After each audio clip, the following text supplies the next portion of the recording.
if I'm working on a track and I know there needs to be a vocal sample, I just sing "I Can't Stop" just to see if that works. And if it does, then I find a vocal sample. If it doesn't, I look for something else. And Never Gonna Be Alone is another one that I always just put on a track because I just think it works. And for this track, it found its way home.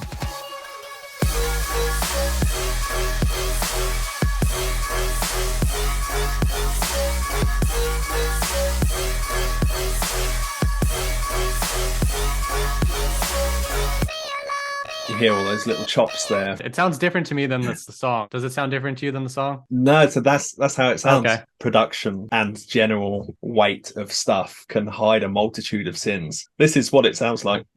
This is not a problem with my interface. Like, it just sounded like that. But when you put it in the mix,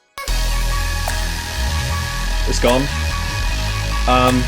You could waste loads of time trying to fix it, or you could just completely ignore it, which is basically what I choose to do most of the time. When I start working on a song, it either comes from a musical idea or a technical concept. This one started really with a technical concept of putting a vocal into Serum as a wavetable.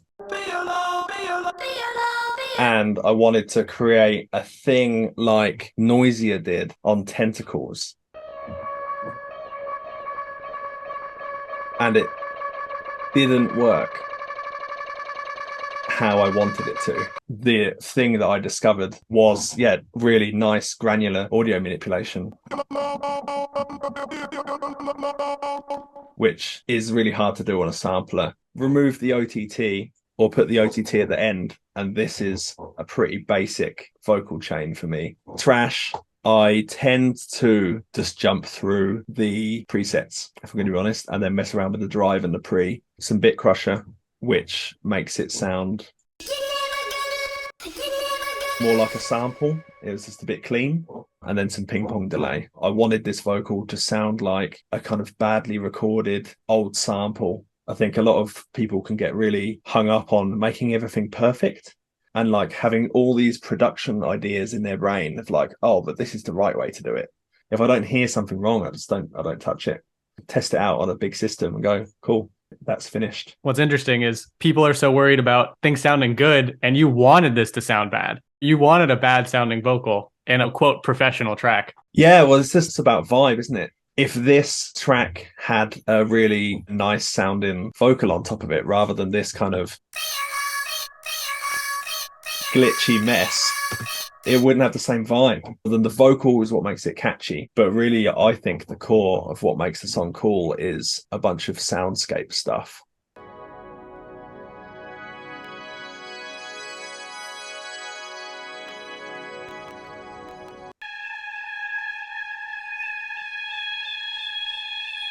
Which is just an oscillator with a LFO slightly changing the pitch.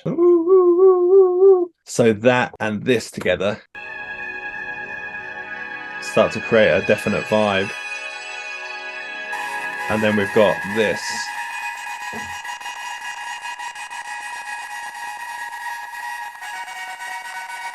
Which is a chord being cut up by a granular slicing thing. If I mute all of these things, it's just a really simple loop.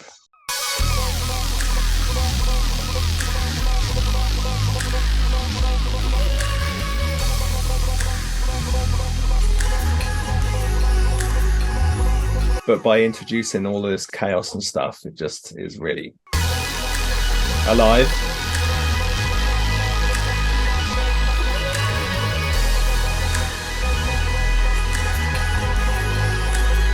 Spending that extra time on the gold dust, the sparkles, the sprinkles on top really go a long way. Speaking of Soundscapes, thank you to our sponsor Spitfire Audio, who are having a huge sale of 40% off libraries and up to 60% off bundles until January 2nd. My favorite is the Miss Mills piano. It's got a punchy transient and just the right amount of detune.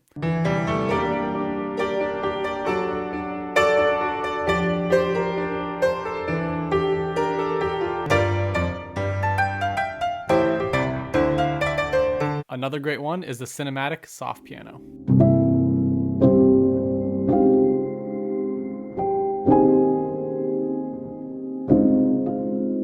And if you want to create soundscapes like we're talking about in this video, try stacking a few layers of tape synths.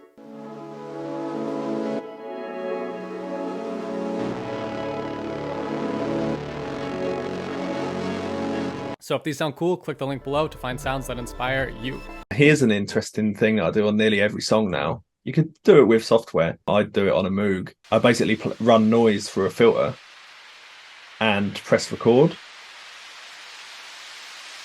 and play along to the song. So you'll see here, obviously I've done a few edits and stuff. If you can get a little cheap controller, sweep up and down through, you get much more organic movement in a song because it's actually done by your hand. Now I've pointed that out, go listen to .wav and you'll just hear every single song. Let's move on to bass. The effects in Vital, I reckon, are rad. I think a lot of people like the effects in Serum, but I much prefer these. Loads of compression. Distortion does kind of round off the sound a little bit. And then the delay, I really like super short delays.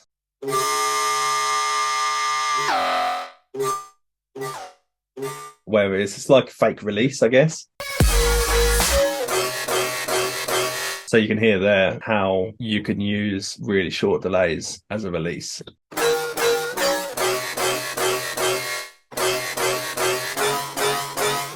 And then underneath it is quite a bad sounding vocoder. Much like quite a lot of my work, it's not necessarily about a single element perfectly crafted. It's about the way that you blend those elements together. Sounds like a really confident chord. This song's all about the riff. A riff that you could shout. Back in the UK, it was just a massive thing to shout the bass line. Tracks like Got to Know, I Can't Stop, and Gold Dust, and they're all just like shouty tracks. You can just scream the bass line, and I think that's a super fun thing. So I figured I'd sort of expand on the riff with chords rather than trying to lay chords underneath it.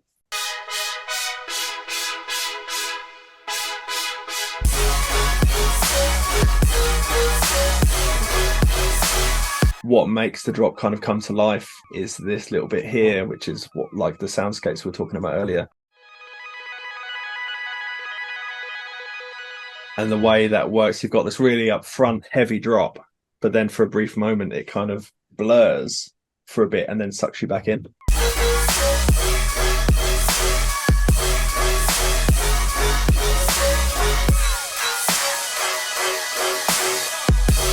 Just a little moment of kind of airy, nice feeling. I quite enjoyed throwing that into the drop. I think what makes the drums great in this track is this layer, which is this one ride sample, cut and reversed and kind of messed around with. It just adds so much.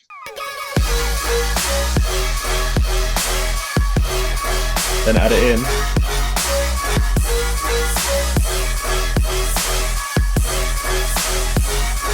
And all the reverses and stuff, it makes it feel more natural, like thrown. Like the hits are kind of being thrown out in a bit more of a lazy fashion. I've just got some cashmere samples. You always have a big noisy one with a big reverb on it. So really you're listening to mostly the reverb. It's just a clap like that. So you can like change the character and tonal quality of it like really easily. I know you can do that with most reverb plugins, but for some reason I feel like it responds in the right way. I turn the knob and it does the thing that I wanted it to do. So I think what makes the song work is the combination between these two parts playing off of each other. If you were to listen to just the vocal itself, it would get quite monotonous, I think, and same as the bass line. But when you have these little gaps in the bass line, the vocal breathes through.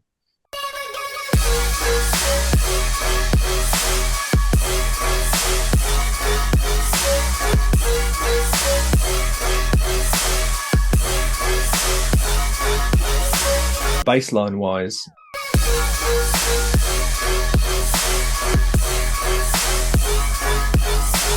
all I'm doing at this point is laying down a foundation underneath the vocal. I quite like a monotonous thing that goes round and round and round. Be alone, be alone. I can't stop. Like in every song I write, it has a monotonous thing that doesn't change. And then with the bass line, changing note, and all of a sudden that sample has got a new context. And then you change note again, and it's in a totally new context.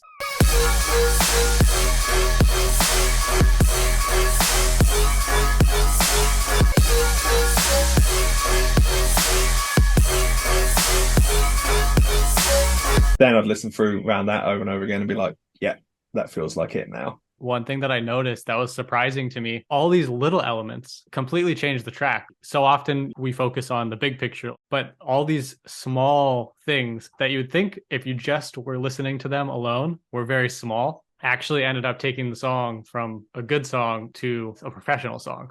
Yeah, for sure. It's like the devil's in the details. It's in the fine detail work that you really, really make a difference. I'd say to anyone writing music, all you need to do to find those little moments is time. Give yourself the time and just sit and play.